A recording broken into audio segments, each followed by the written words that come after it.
Hello, this is Christina Barton. You're watching Black Tea News.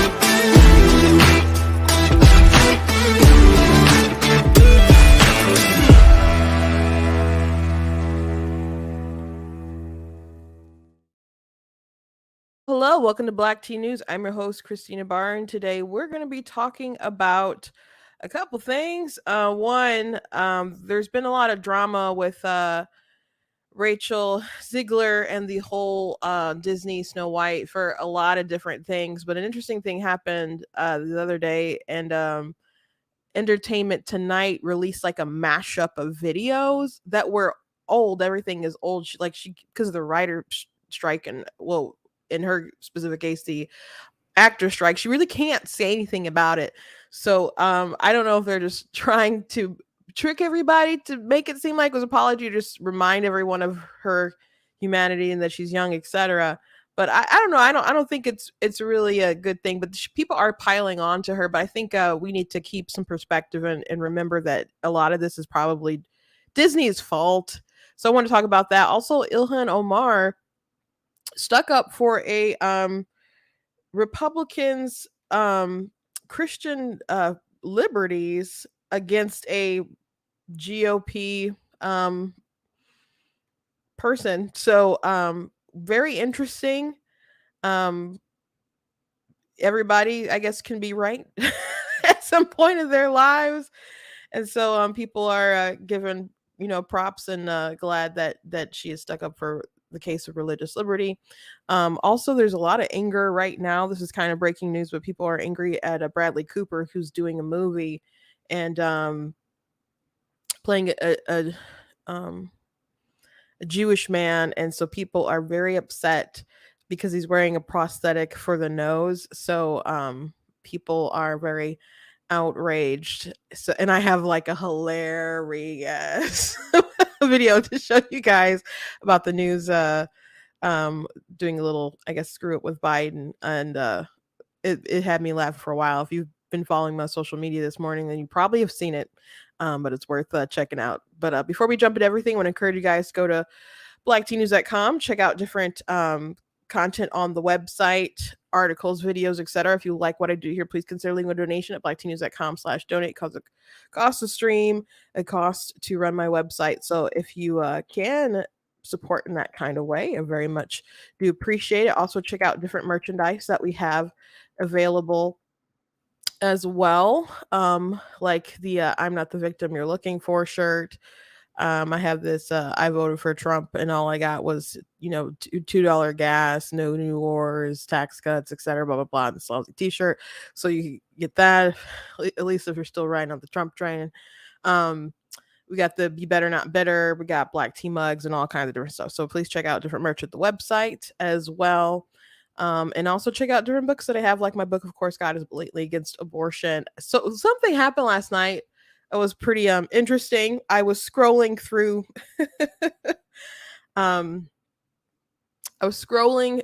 TikTok last night, and it's funny how different social media sites people will be just kind of highbrow to other folks on social media, and how if you go on TikTok, they'll talk about how Twitter is a cesspool, and then everyone else views like TikTok as a cesspool. And there's terrible folks with bad takes all over the internet, and a lot of them have multiple accounts in different places. So anyway, on this live there was a young woman, she was an adult though, and she had a background that said abortion up to 9 months, and I just jumped in the live really quick, not like video, whatever. I just started like writing some comments. And because she said that abortion isn't just killing the baby, it's just ending a pregnancy. Now, I've seen bigger pro-choice accounts make such statements before, and it's just really bizarre. And so I feel like sometimes when I talk about things like that, people are like, that can't be real. That can't be true. There's no such people that say such things and believe such things. And that's not true. So I came across that example last night and I'm like, an abortion deliberately takes the life of the mother's child. And they got so triggered because I call it a child. A child is a son or daughter of any age, you know, you could call it a fetus. It's just you're still taking the life of a human being who's alive. So regardless, they're like, that's not true. That's, you know, that's propaganda.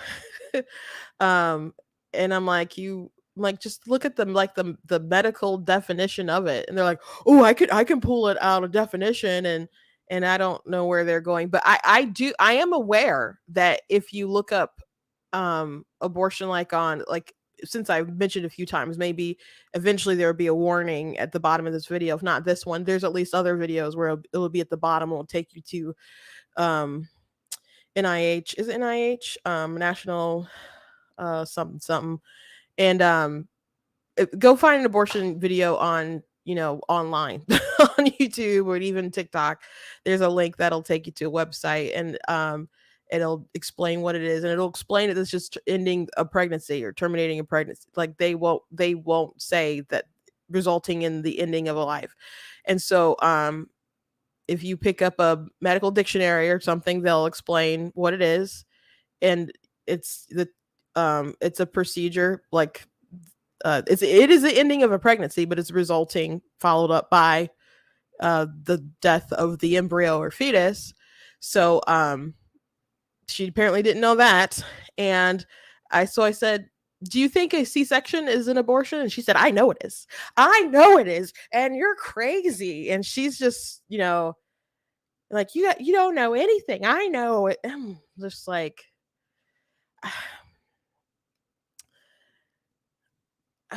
there's only so much I guess you can say to folks like that, especially when you're just like on the web scrolling, I guess. So I, you know, screenshot her page and did a reply video, but she wouldn't let you. Her settings are you can't tag her. So I just had some evidence, and she might not ever see the video though because I can't tag her. But what? Hopefully, it's a teachable moment that there are legit people out there like that. If you go to Warren Hearn's office, who's a, you know, prolific late term abortion doctor, literally wrote the textbook on it. You're not going to him, or women don't go to him expecting that for him to deliver their baby via C-section. Women didn't go to Kermit Gosnell's clinic thinking that they would leave there with an alive child. That's not how it worked. But he did actually induce the labors. So I guess he did kind of what they think they did, but he got arrested and was in jail because he would snip the baby's spines. He just induced the labor because I'm assuming because it was faster. If you do a late term abortion that late, it takes a couple days. So you just probably did it to be fast. But yeah, that's the sort of conversations that people are having today, and debates and what people believe. So I mentioned the other day how there was a conversation online about how Republicans say that Democrats support abortion up to the moment of birth or 9 months. And that's not really a very effective talking point, even though it may be true. I don't have one pulled up, but there's in Virginia. Was it in Virginia where they were talking about a law, and then there's I don't remember the name, but there was a legislator talking about the bill, and she was an Asian woman. They're just like, at what point can you continue the abortion? Could you like do it up like you're crowning? And she's like, yep, there's no limitations in the bill. and that got a lot of play. And then it followed up by Northam, who was the governor of Virginia, and he was on a radio show talking about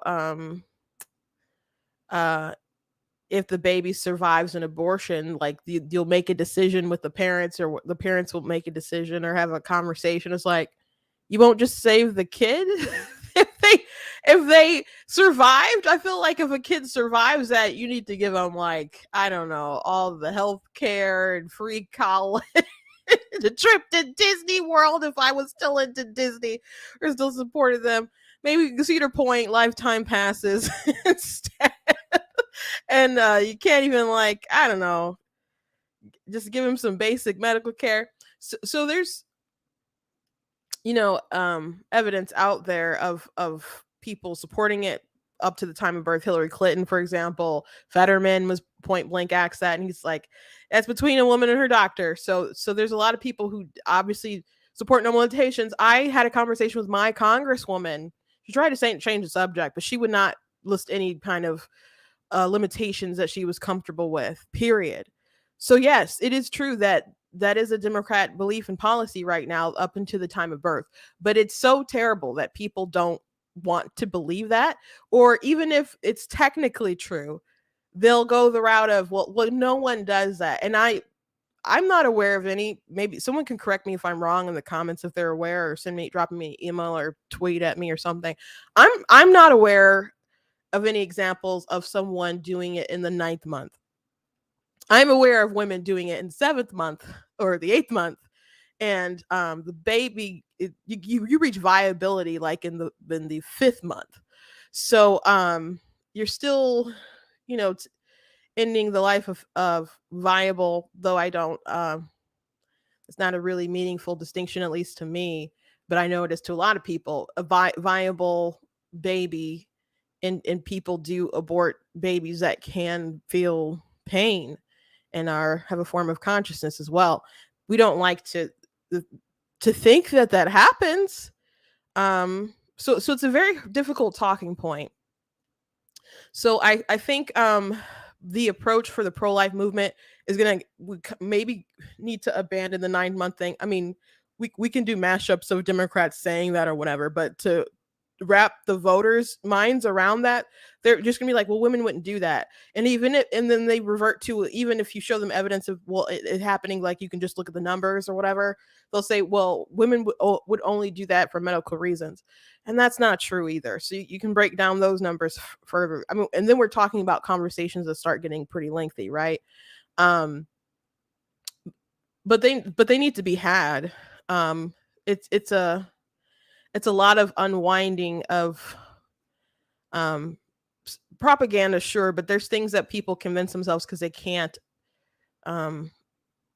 just imagine so many women doing things that are so awful. But it is true, and it sounds like it is a pretty effective talking point. The people will say, well, most abortions happen before viability, and only like NBC said that 1.3% happened after 24 weeks. Okay. Do you know how many abortions there are a year in the US? Like 900 like 930,000 was the number for maybe 2019 from Guttmacher. It might be the wrong year, but could be 2021. Not sure, but it's up there getting like around 1 million. If it's not like high 800,000, it's 900,000s and other stuff. Like it's very high. So if you start and if those numbers are even correct, I guess it could potentially be higher, but most people, think Guttmacher puts out pretty decent stats. So we're talking about tens of anywhere from maybe like 10 to 12,000. So we're like relative to like gun crime for homicides, take out the unaliving yourself and stuff, like, and people wouldn't say that that's not an issue for the amount of shootings and stuff that we have. And again, we're talking about at that point, what conscious babies who can feel pain. So we have to find a way to convey these messages better, faster, more impactfully. But even then, there's gonna be a lot of people that are just like, well, it's still the woman's choice, and try to absolve themselves of it. And then you gotta put it on that voter. Like if they're voting to legalize, it's like, no, if you vote, you can say the person's making that decision, but are you saying that the government can't protect that child? That's a decision that you are making. That's a decision you're making. So anyway, I just wanted to share that bit from last night because again, I don't think people usually believe there are people out like that out there. I got to show you this video. I don't have a meme. I have this video. It's very short and it's been circulating around and it made me laugh out loud. Hopefully find it funny too. It's not clear what may have been taken and no arrests have been made. A 71-year-old man is accused of inappropriately touching a 12-year-old girl at the Walmart in West Mifflin Sunday afternoon. According to court. Catch it. Oh, what a mistake. Took that down real fast. Man. We won't talk about what they call Joe on the group chats for the family.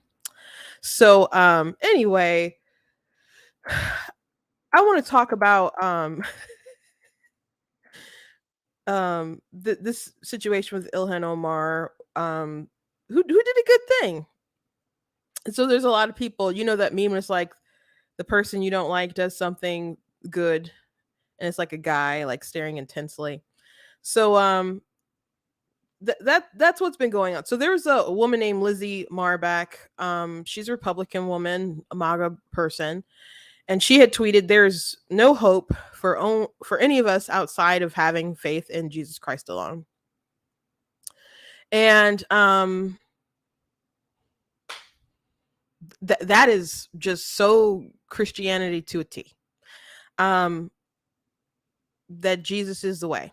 And I know people who get offended by that and upset by that. You know, I've had friends that I've really had to like reply to and talk to about like, I don't like the Christianity, how they're all like, oh, we're the right ones. Well, everybody assumes they're right. That's why you believe what you believe and you have a religion. And you know, so everybody thinks they're right on some level. And we believe we're right and Jesus is the way. But that's just the belief of Christianity. So Max Miller, and I had screenshot these because I didn't know, this seems like the kind of thing that you want to delete. So I screenshot it. He didn't delete it though. But this is a rep from Ohio. God says that Jewish people are the chosen. I'm sorry, that's a reply under there. He had said, he had retweeted her comment and said, well, he did reply under to her and said, God says the Jewish people are the chosen ones, but yet you say we have no hope. Thanks for your pearl of wisdom today. So offended there. And then he retweeted Lizzie's comment about saying there's no hope outside of having Christ alone, right? And said, this is one of the most bigoted tweets I have ever seen. Delete it, Lizzie. Religious freedom in the United States applies to every religion. You have gone too far. So not if you think that what she said, there's no hope for any of us outside of having faith in Jesus Christ alone, is bigoted, you just think the Christian religion is bigoted, which it's not inclusive. You have to believe. But you believe they're bigoted and every Christian is bigoted if they really believe that they're a Christian, because that's just the doctrine. And she's not attacking religious liberty. She's just stating her belief. So it's weird to tell her to delete it and to go that route of religious liberty, because it kind of seems like you're the one not respecting her religious liberty. You know, she's a MAGA gal, and this person was also endorsed by Trump. But apparently you don't respect religious liberty if you're easily offended like this. And I can understand if you find it offensive, but I mean, if someone is wrong, why don't you just, I don't know, be like, well, that person's wrong, you know? and you could just go from there. But Ilhan Omar said no. Stating the core beliefs or principles of your faith isn't bigoted as Lizzie did. It's religious freedom, and no one should be scolded for that. It's also wrong to speak about religious freedom while simultaneously harassing people who freely express their beliefs. And that's the tweet. She's dead right. She's absolutely right. Ilhan Omar is a Muslim. There's some people who were like, does she have ulterior motives for coming at him because he's a Jew? And right is right. She is correct. He is wrong in this scenario. That's what it is. Her statement is perfectly correct. So people going that route, he's a one in the wrong. He's a one in the wrong. And so Ilhan Omar is getting a lot of like praise from people saying, "Oh, I agree," retweeting that, like, "We'll take a win as a win," like she did a good thing. She does have some people on her side pushing back on her in her tweets. And so someone said, "I get what you're trying to invoke. I get you're trying to invoke religious freedom, but she's out here saying without her religion, there's no hope. No thanks." And Ilhan Omar said that's her actual belief. You can disagree, but it's not bigoted for her to say what her beliefs are. That's all. So some people are like, no, that's still bigoted and blah blah blah, etc. etc. But this is a lot better response than the one that Bernie Sanders had when there was a Trump appointee. Gosh, what's his name? Who was being grilled because he had wrote a paper defending the centrality of Jesus Christ for his college that he went to. And so it got brought up into a hearing, and Bernie Sanders just kept grilling him like, you believe that I can't remember the exact language, but he's like, you're saying that that Muslims and other people, who aren't Christians, they know no God, and he just kept saying, "Sir, I'm a Christian. That means I believe everyone has, inherent dignity, and we should treat everyone with love and respect. But I am a Christian." Like, he had to keep repeating that, and Bernie Sanders like yelled at him, he's like, I hear you're a Christian, but this isn't a Christian nation, and this isn't right." So he came at him for his beliefs, but Sanders is the one who was, being very bigoted there and imposing a religious test on someone who was going through confirmation. And so that got a lot of play at the time. And the Young Turks actually it's probably still in their YouTube page with this title, but it was titled like Bernie Sanders destroys religious bigot or Christian bigot or something like that. And it's like, he didn't destroy anything. He just made himself look like he was really intolerant. And so when I did commentary about that at the time, I'm like, I wonder, because Rashida Tlaib and Ilhan, I don't know if Ilhan was really that big at the time, but I'm like, what if Rashida Tlaib was saying that, was saying her beliefs and stuff? Would Bernie Sanders feel the same way? Because Muslims don't believe that Jesus, died on the cross and is the son of God and is actually God and stuff. So they're like, we respect Jesus. They also downgraded him. So if you could have different beliefs, but if it's disrespectful for a particular person say Jesus is the only way, why is it? Would you feel the same way if someone was saying that, well, Jesus isn't the way? So people believe what they believe, and you can respect that, or respect that they believe what they believe. You don't have to respect other people's religions, really. You just have to be tolerant of them. So this wasn't a very tolerant thing from Max Miller here, and he did kind of apologize, but not really. Let me find his apology tweet that I saw later, so I didn't screenshot it. But it was something along the lines of, okay, it's the first tweet he has. I posted something earlier that conveyed a message I did not intend. I will not try to hide my mistake or run from it. So I guess, he's not deleting his post. But he said, I sincerely apologize to Lizzie and to everyone who read my post. So people are noting, like, what message were you trying to convey then?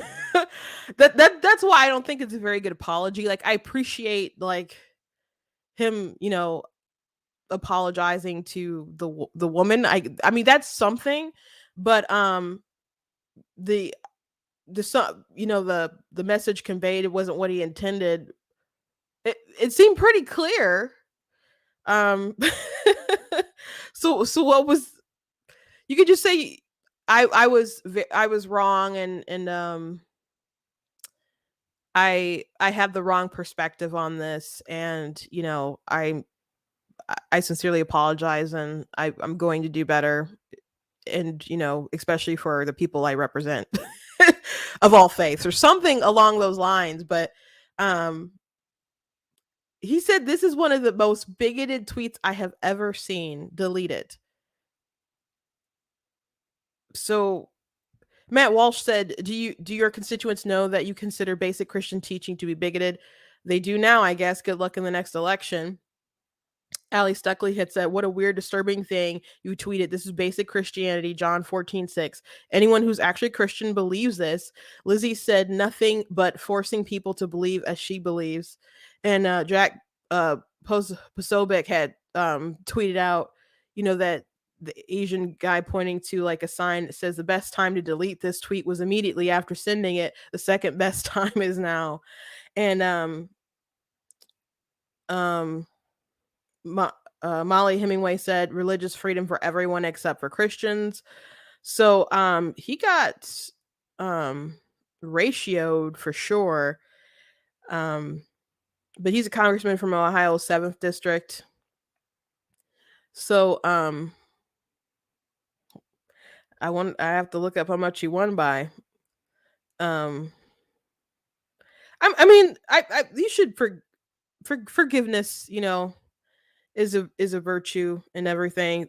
But the thing that just comes off, besides the initial tweet, the thing that is a turn off is the lack of accountability for what he actually typed. Because I feel there's a lack of accountability there. Like, if you want to, like, you know, make people feel better and just not have them not be mad at you, and you could say, well, I apologize, for my words, but this screams lack of accountability to me. But kudos to Ilhan Omar, um, who, even though she definitely has said some things that are anti-Semitic, or at least, you could argue are anti-Semitic. And so she's not my favorite person for a lot of different reasons, beyond her policies, but she was correct in this chiding here, and I do appreciate that sentiment, and her sharing that view to her other followers, even though many of them appear to disagree in her comments. um Maybe there will be some people who will go like, oh, well, maybe she's right, because there's other people who share this sentiment. If it really offends you, again, you could just, if you don't think it's real, just don't be. You can choose to just not be offended, I guess. Um, but yeah, that's the whole tenet of Christian, like the very, very basic stuff. So if that's a bigoted thing for her to state and to believe, then you think a lot of your constituents who voted you in office are bigots, and good luck with that. But good luck with that. But just wanted to share. Moving on. Disney has ruffled some feathers here with Snow White. and I'm going to try not to talk about this too long, but I have quite a few videos that I want to just kind of recap and go through. But I will share the first video I will share is one that is kind of why I'm bringing this up again. By the way, I had a video that went viral, got 4 million views on TikTok. It was the most seen video I've made. I'm just like, out of all the things I talk about, have done, and the hours and time well, hours is a lot. I haven't there's probably not a TikTok that I spent hours on, but quite a bit of time on some of that stuff that I've clipped and put up there. And that video just exploded. And so it was a reaction to something that she said during the actor strike. So she's gotten a lot of hate for comments she's made, and they're not even recent comments. They're from old interviews. In her role of Snow White, talking about, well, Gal Gadot is the one who said she's gonna be saved by the prince, and she said that he was a stalker, the prince was a stalker and stuff. I'm gonna play some of those videos, but she's gotten a lot of backlash, and it's not just like right wing backlash. A lot of people don't appreciate her attitude, and there's people who are obviously from the beginning were like, this person isn't white. Why is she playing Snow White, whose skin is white as snow? And so she should be a very pale, white woman, probably. Those are those comments. And then the people were upset about the dwarves and how they looked. I can show you an example if you're unaware, but they're not dwarves. Only one is a dwarf, because Peter Dinklage thought it was backwards or whatever for whatever reason. So they decided to cast a bunch of like other people. So they have one dwarf, and they took away those roles, which is crazy because the dwarves in Snow White are heroic. They're the ones who went after the witch after Snow White was poisoned, and it's one of the most iconic roles for dwarves, and they gave it to other people. So that's so bizarre. I love the joke that somebody said on Twitter about how there's Snow White and the 7 like hobo encampment people. I just thought that was like the perfect thing from like San Francisco and stuff. So this movie looks like a dumpster fire, but the people who would maybe normally be sticking up for her for being, a Latina in that role, are annoyed because she seems to be crapping on the film every like interview they see. And so a lot of people have compared her to like Halle Bailey, who played, Ariel. And she just, I've seen mashups of like, Halle Bailey being like, oh, I loved Ariel. I grew up loving Ariel, etc. And they contrast that with Rachel Zegler. So I guess maybe the first video I might show is the one from the writer's strike and go from there. But Entertainment Weekly did a video where it was like an apology kind of video, but it's clearly not recent. So I find that it's all arranged from like old clips, but here's the one from her on strike. So this is recent. If I'm going to stand there 18 hours in a dress of an iconic Disney princess, I deserve to be paid for every hour that it is streamed online. So I took that video and I said, it's not like, and I listed, I guess my mistake was mentioning 3 men. I said, it's not like you're doing Rambo. And I didn't mention these men because they're men. I mentioned them because I was thinking about the physicality of their performances and what they did. So I'm like, it's not like you're Rambo. It's not like you're Tom Cruise risking your life for a stunt. I said, it's not like you're Jim Caviezel, who was struck by lightning, had to like shoulder dislocated and nearly died while doing the Passion of Christ. And make no mistake, I'm not saying the actors have to go through all that to be paid. And I said, I'm not saying that, she doesn't deserve to be paid. I'm just like, and I said, I'm not dunking on the residual structure, because a lot of these people are striking because of the streaming difference. They get all these money from like residuals when it was like on cable and stuff, but when everything switched to being like digital with these streaming platforms, the deals quite aren't the same. I also don't think people are it's making money like people think it makes money, and they're just not honest with their numbers. Maybe it's better than what people think. It's probably not as good as what a lot of people think. But a lot of actors aren't really being paid for the residuals of stuff being streamed online. So that's why she said, like, if I have to stand all this time in iconic dress, I deserve to be paid for every hour it's streamed online. So I made the point, like, people see you like standing on the shoulders of like Snow White and stuff, and you're taking a dump on them, and because we see that with all those different interviews and stuff. So I'm like, so you need to be more concerned with the fact of whether this movie is going to make money at all, with people is going to want to stream it.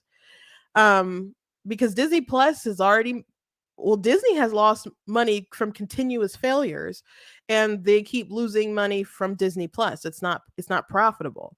So they're about to up the prices. They're about to try to do combo packages with Hulu and stuff, and maybe it'll work, maybe it won't. They're about to restructure and think about how much content they're putting out, try to focus on quality rather than quantity. But I that they're not going to get there, because they've totally kind of screwed up mentally what was great about their company and what gravitated people toward it. They just have a hatred for the customers that built their empire, and they're a danger to families as well. At least a lot of people feel that way. I feel that way. And some people like even accuse me of trying to shill for big corporations, and I just reply with like laughing faces, or I'd say, no, Disney is evil.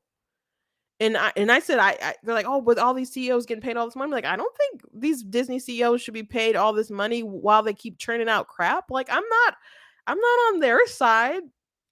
The point of my video and talking about it was, I just thought Rachel's, attitude was a little crappy. And they're like, well, she's fighting for all these other people. It's like, well, in that clip, she's not.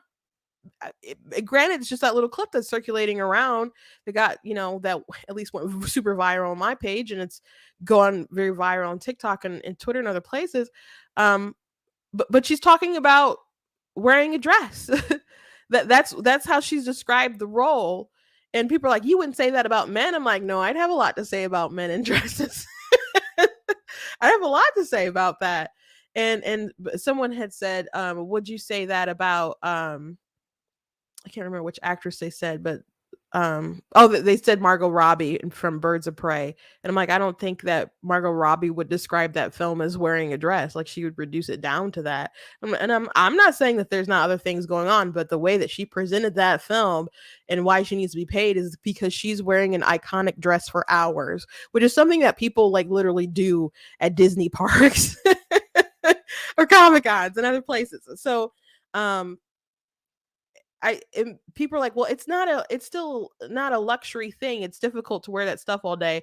And I'm like, being a professional pretender is absolutely a luxury job. And so I did another video talking about that. And so people are like, oh no, it's still hard work. I'm like, I didn't say it's not hard work. Like, my youngest sister plays, like D&D and stuff. She even did one campaign where it was all like Old Testament, like fighting Canaanites and all kinds of different stuff. And that was her way of introducing some of her friends to the Old Testament and the Gospels and other things like that. So it was pretty neat. And she spent a lot of time on that stuff. She's, it's that kind of work can be hard work, and it's hard work. They spend a lot of time on those campaigns and stuff.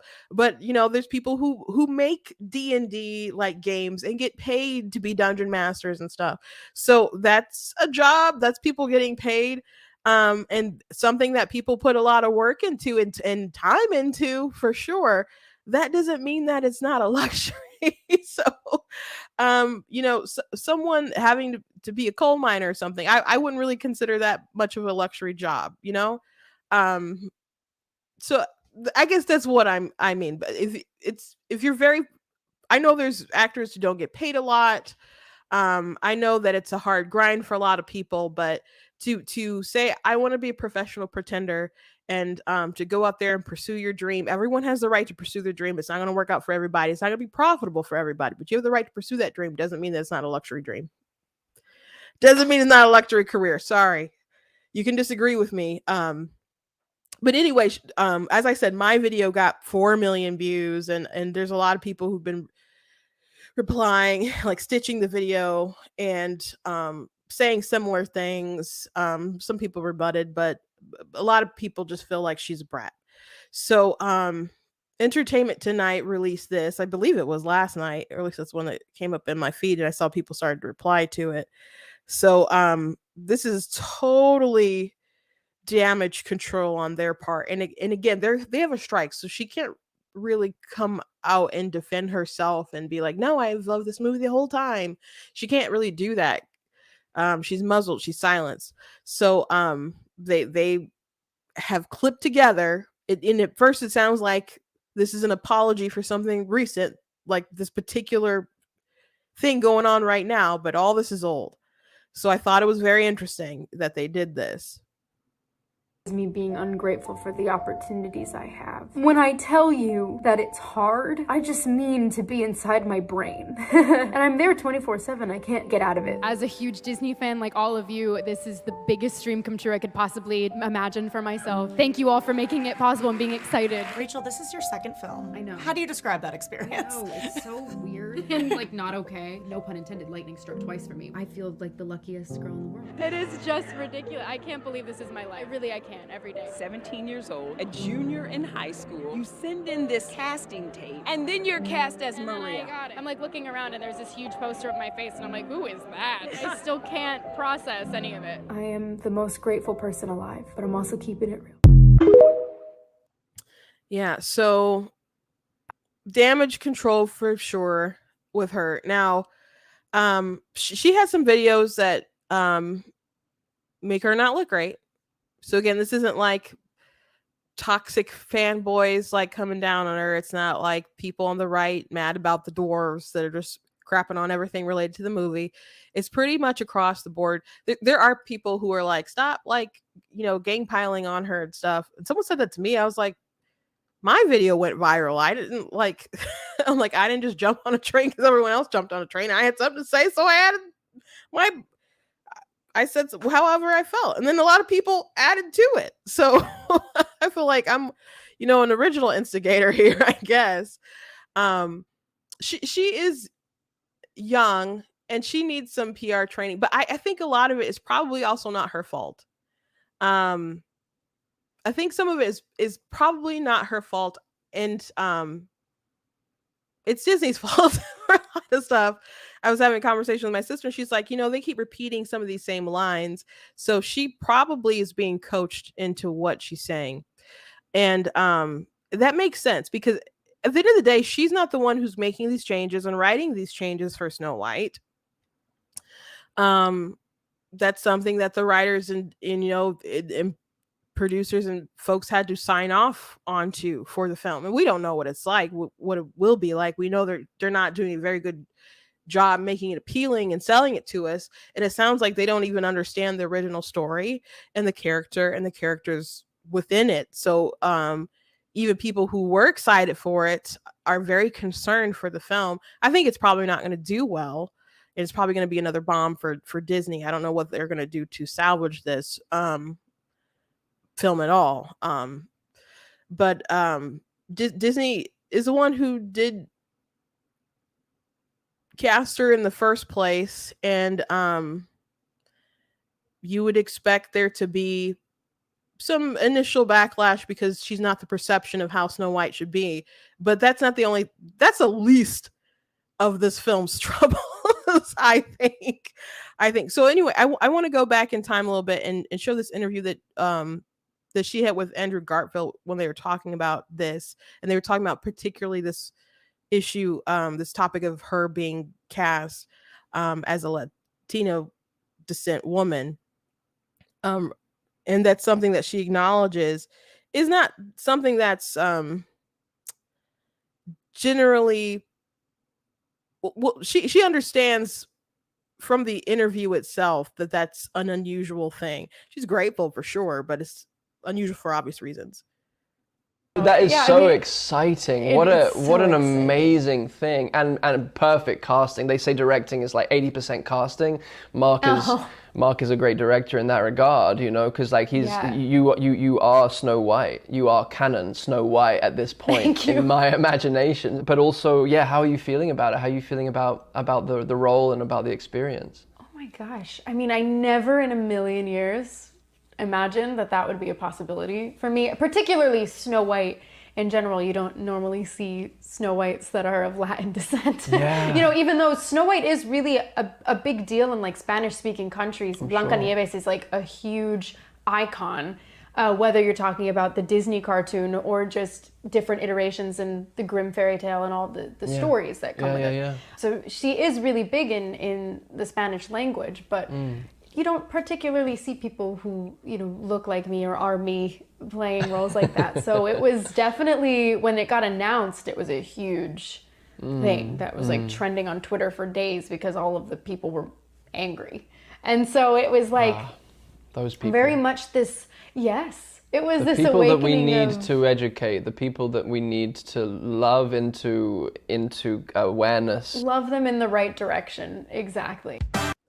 So when it gets to the end, they're like, those people, we need to love them into the right direction. I'm like, what is the right direction? Because she acknowledged that she never thought she would get a role like that. One is perhaps because she wasn't like into the film itself. We'll get to that a little later. But because she's not the right ethnicity. So she understands it, which by the way, I don't really care if someone is like the exact ethnicity of a character or something. That whole like matchy stuff that people aren't even consistent about anyway. I don't really care too much. I just kind of want the character to be represented as accurately as possible and if you can. So if the actor is going to pull it off and they look similar enough, I don't really care. I think I mean, a lot of people raised eyebrows, and this was a big topic of conversation to folks when it first came out. Again, I think this is like the least of their troubles or worries with this particular film, but a lot of people are kind of like, what? But the comment about loving people to the right direction, and I guess he said that as nice as someone could say it. I mean, other people would just kind of say and have said, access media and folks just been like, oh, those bigots who are racist, etc., blah blah blah. Or maybe it's just people want to see the things that they love represented in an accurate kind of way, and people find it a little strange when people make an effort to change so many characters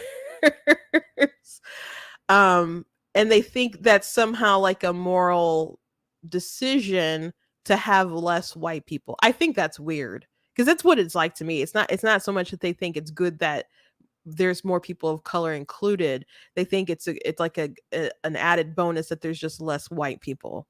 And I don't think that's progress. Like I've mentioned like people's attitudes about like the Namor casting, for example, and people saying stuff like, oh, well, why aren't you happy? I'm like, well, I know the Namor character and I know like what they made isn't what he's supposed to be. I don't like anything about it.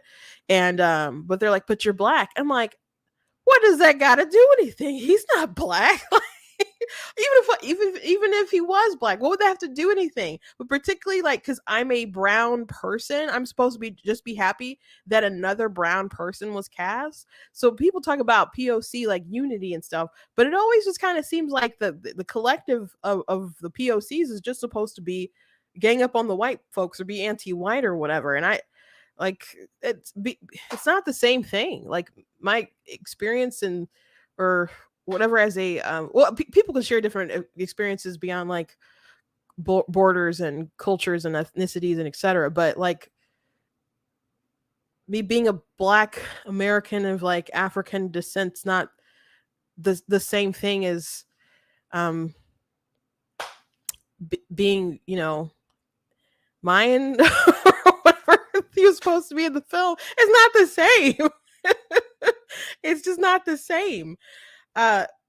but they're like, a win is a win. They're not white. A win is a win. And that's weird to me. That's really weird to me. And people feel like the intention behind it when you see, like, for example, all these characters who are redheads who are just like erased from existence, like recast as black people. It's weird. Like, go look it up for a second. There's like so many different redheads, that genders that are just like gone in film and stuff, recasted.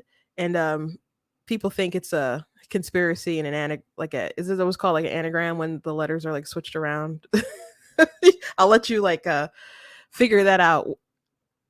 So anyway, that controversy, again, least of the movie's worries. I think the dwarf thing is thing that people were kind of most offended by, until the situation with Rachel and these interviews popping up where they seem to have no kind of understanding about the film at all. So gonna go through a few interviews really quick. So here's one. You said you were bringing a modern edge to it on stage. What do you mean by that? I just mean that it's no longer 1937, and we absolutely wrote a Snow White that is not going to be saved by the prince. She's not going to be saved by the prince, and she's not going to be dreaming about true love. She's dreaming about becoming the leader she knows she can be, and the leader that her late father told her that she could be if she was fearless, fair, brave, and true. And so it's just a really incredible story for, I think, young people everywhere to see themselves in. Snow White is running for president. I'm launching my campaign. So there's more than one interview with she's not gonna be saved by the prince, and the gal she's not gonna be saved by the prince. Yeah, that's a thing that was repeated. So that's probably like the thing that Disney wants to push, that it's modern, that it is girl bossy, which is so Disney right now. It has been for a minute, whether it's, what they're trying to do with their different films that they have. Like even in the Little Mermaid film, Eric didn't save he didn't kill Ursula, which I think is a pretty important part of the film. He was about to marry a whole nother woman. So I think it was good that her, everybody could see how hard he fought for her. But Ariel just steered that ship, by herself right directly into Ursula, and she saved herself. So I wasn't a fan of that, and a lot of people weren't a fan of that. But they girl boss everything, especially like in the Marvel universe. It's very MCU is a term that people use to criticize it, but it's very female girl boss driven. And this whole, it's not 1937. Snow White is the driving force of that film. She is very resilient despite all these things that have happened to her. She's very in charge. Like, she goes to the dwarves' house and takes charge. It's their house. It's their house, and she comes in and she just like whips it into shape and makes them get their act together. Like, let me see your hands. Like, you better go wash up. And they weren't used to doing that stuff. Grumpy was was anti-woman. He was anti-woman, and she totally changed their lives for the better. I already have a video where I talk about the dwarves and stuff, and they just totally get wrong with it.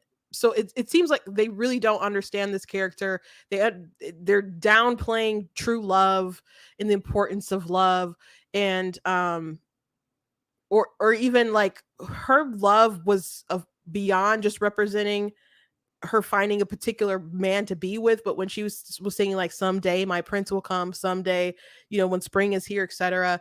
I saw a TikToker talk about how Snow White was very, positive and a great role model at the time, because that was like during the Depression. and despite all these hardships that happened to her, she should have been like living it up. She's a princess, and her stepmother makes her dress in rags and clean up the castle and stuff.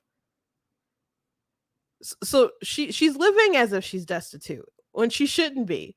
And then she had to, someone tried to kill her, or they wanted to kill her and stuff, and she had to escape. And so she just keeps going through life, and she always keeps a positive demeanor about her, and she ends up positively impacting everyone around her.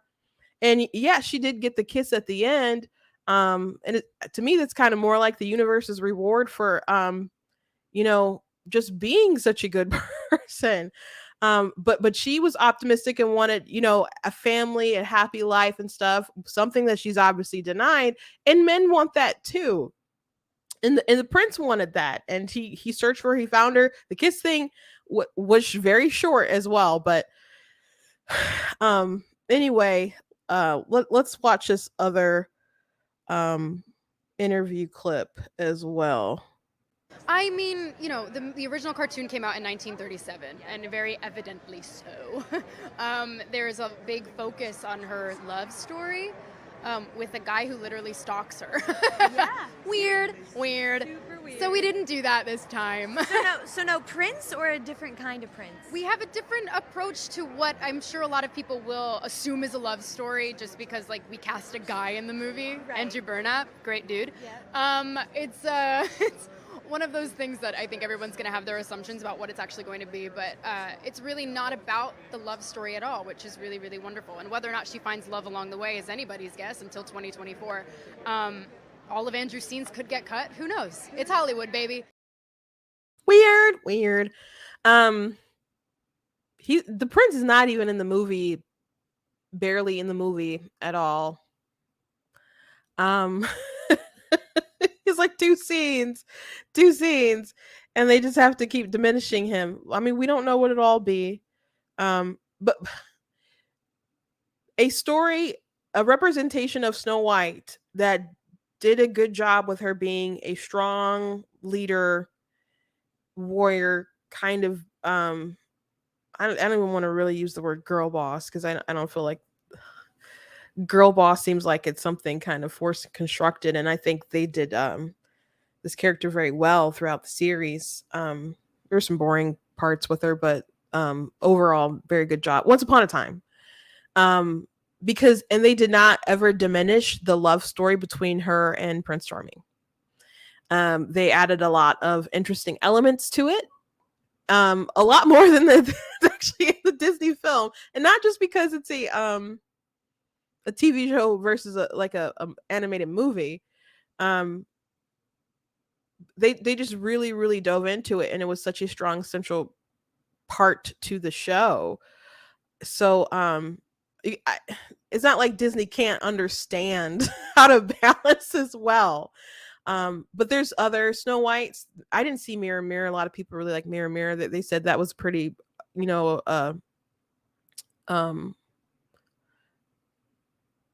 bad bleep kind of Snow White. I've never seen that film. But I did see Snow White and the Huntsman, and she basically, a love story wasn't driving really that, and she was the person who like led the people in the battle. So they've done like the Snow White warrior thing. Disney really could just surprise everyone and just honor their source material. This film that Walt Disney really, really, really, really loved. They could do that. But I got one more clip to show you guys. I was scared of the original cartoon. I think I watched it once and then I never picked it up again. Like, I'm being so serious. I watched it once and then I went on the ride in Disney World, which was called Snow White's Scary Adventures. Doesn't sound like something a little kid would like. Was terrified of it. Never revisited Snow White again. So I watched it for the first time in probably 16, 17 years when I was doing this film. So again, people have taken that portion and compared it to like Halle Bailey, who's just like, I'm so happy to do this film. To Halle Bailey's credit, though, I still don't really think they should cast her. She did sound like her. She did at least pretty much sound like her, even like when she had, delivered her lines and stuff. So they still should have did her hair different. There's things I'll never understand about that film and the decisions that they made. But this film, if they know that there's at least some controversy coming into it, they're not stupid. But they cast her, and I believe that they cast her because she her first role was like she played Maria in West Side Story. She got, I believe, a Golden Globe for it. And I didn't see it. I saw like a couple of snippets of scenes where her singing and stuff, and they're like, oh, she'd be great for that. And so, they cast her as Snow White, but they're, again, know that there'd be some controversy behind the casting, and there was. So you could at least not be like, yeah, I didn't like the film as a kid. It scared me, and I haven't watched it until recently. People, and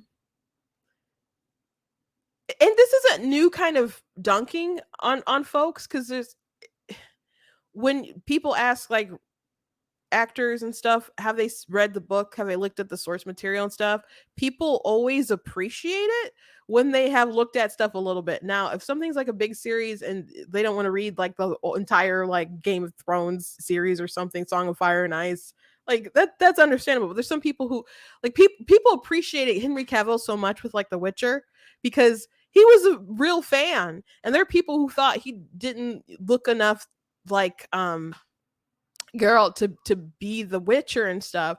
But most people that I've seen like online and stuff who commentate about it appreciate the fact that he was a real fan, and he was trying at least to make it resemble the books in some way, but he was at war with the writers who wanted to go in a totally different direction. So that's why he ended up leaving. He said he was committed to doing like 7 seasons as long as they were, representing the book well, the book and the games well, and that's not what they did. So it looks like they had an awful season. I didn't watch it because I didn't like I don't like that they were recasting him, and I wasn't optimistic, and I was made aware of some of the changes that they made, and it didn't interest me, though I did watch a couple reviews on it. But people do appreciate when people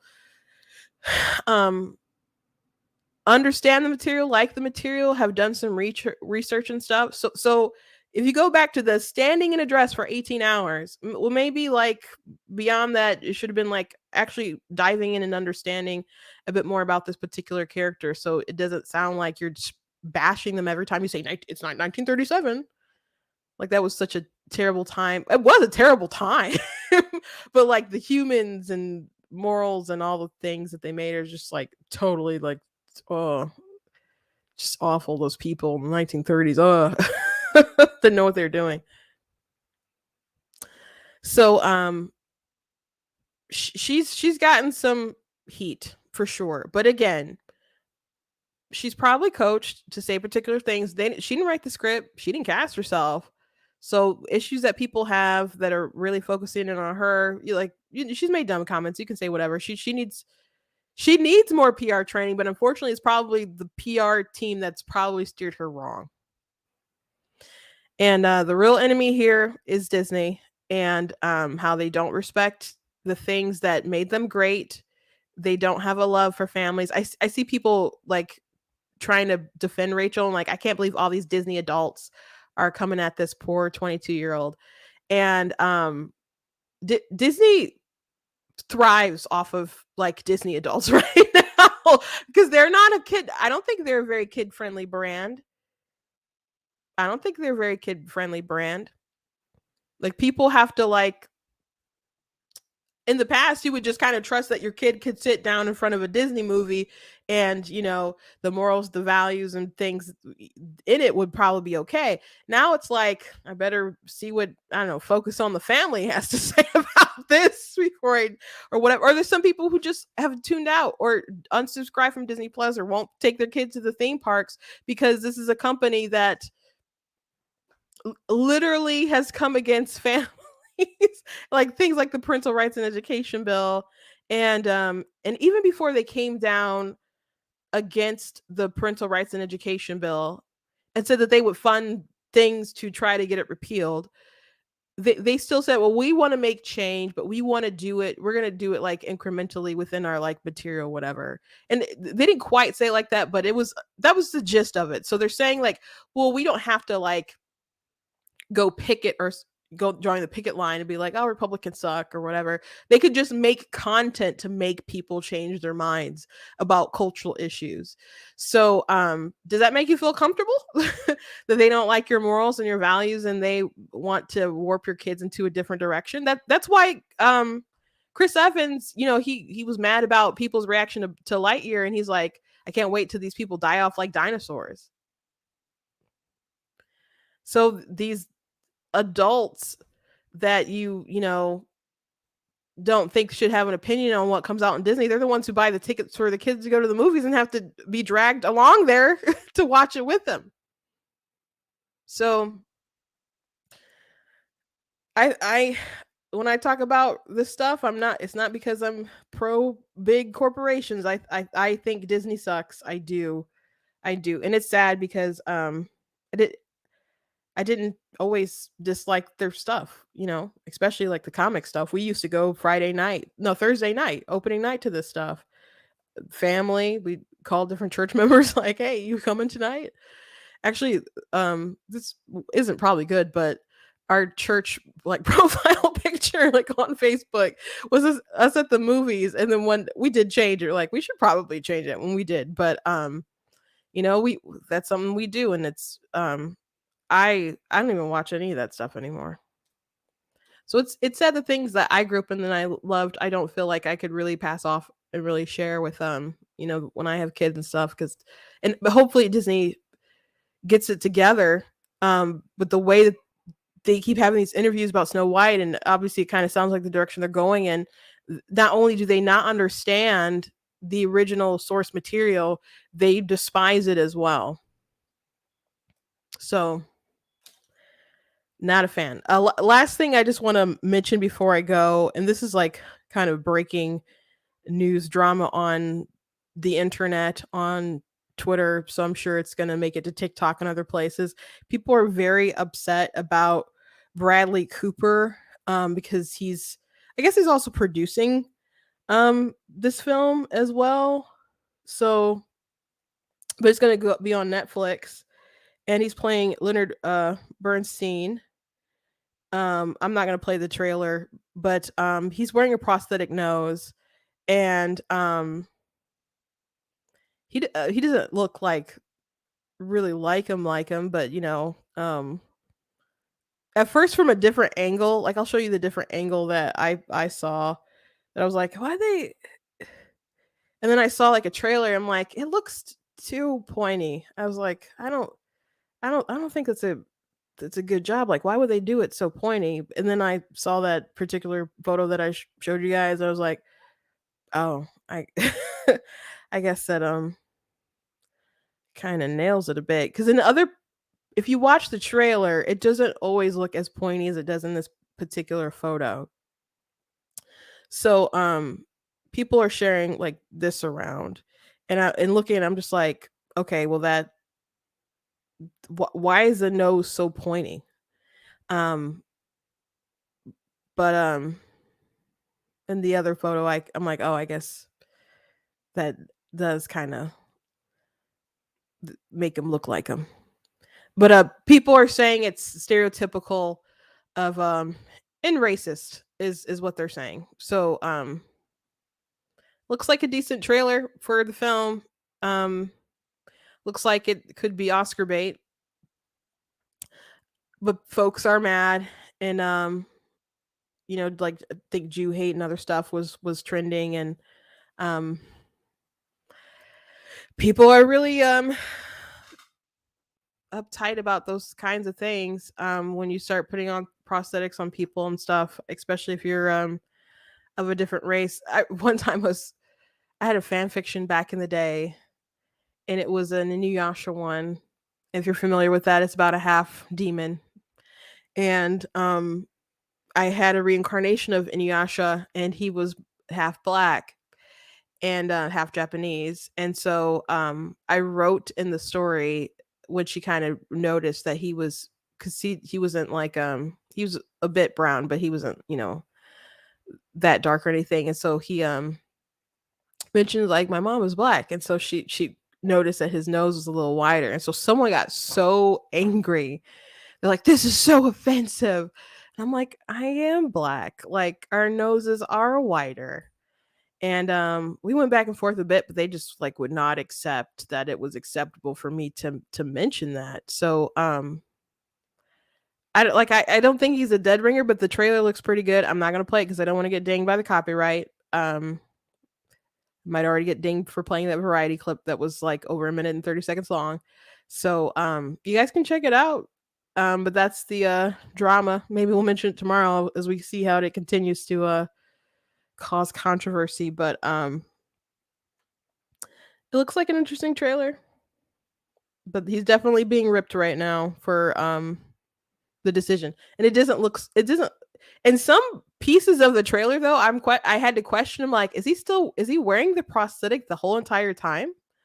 Now maybe he didn't need it at all because I was looking at Bradley Cooper's nose. I'm like, I don't know if he really needed much of one, but that particular profile, um, I don't know. I think that's it still looks a bit pointy. Um, but that angle makes a little bit more sense. But it doesn't look like that in every angle. But you guys can be the judge. I'm just telling you what's going on. Telling you what's going on. Uh anyway, thank you guys. I hope you guys enjoyed the show. I know there's a lot about pop culture today, but I find it also interesting. So I like to talk about the culture stuff. Go to blacktnews.com, check out different content on my website, different articles, different videos, etc. I am like down the rabbit hole right now as far as what's going on in Hawaii. There's a lot of interesting things that people are saying. People saying they're being offered money for their land and people wanted to buy their land to make it to turn into like a smart city and all kinds of different stuff. So I'm still going down that hole. So people are upset with Oprah. Oprah pledged to like give a bunch of money or something, and so that I saw a video of her passing out pillows and other stuff, and people are like, "Don't you dare talk about Oprah like just passing out some pillows and other stuff. Like she could solve this whole problem. She could give back all that land she bought." And so she bought a bunch of land, apparently for a pretty good price. And people were like, "How did you get it for that?" So I still need to go down that hole a little bit, but the fire was on the 8th. So I think this is interesting. The fire was on the 8th, and so FEMA is really really really tapped out on their budget, I guess. And so the Democrats did, well, the Senate did put out something that they were going to try to do like emergency funds for FEMA. They may have already passed that, but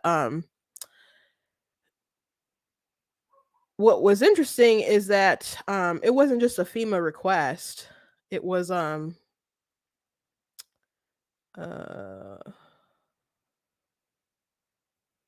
it was also uh this is from like Rubio's page. President Joe Biden submitted a 40.1 billion emergency spending request to Congress in addition to 24.1 billion for Ukraine. The proposal includes 12 billion for federal emergency management agency nearly depleted disaster relief fund. So if you guys just need FEMA money, you could